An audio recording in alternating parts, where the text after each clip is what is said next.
আন্দোলন হচ্ছে।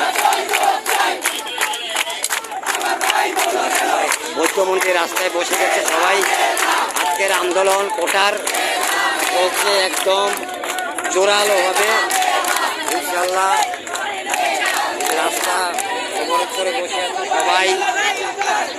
সবাই বসে আছে এবং চারিদিকে লোকজন, পুলিশ, গাড়ি ঘোড়া সব ব্যারিকেড দিয়ে বসে আছে। ওই যে বাস যাচ্ছে দৌড়ানি দিল।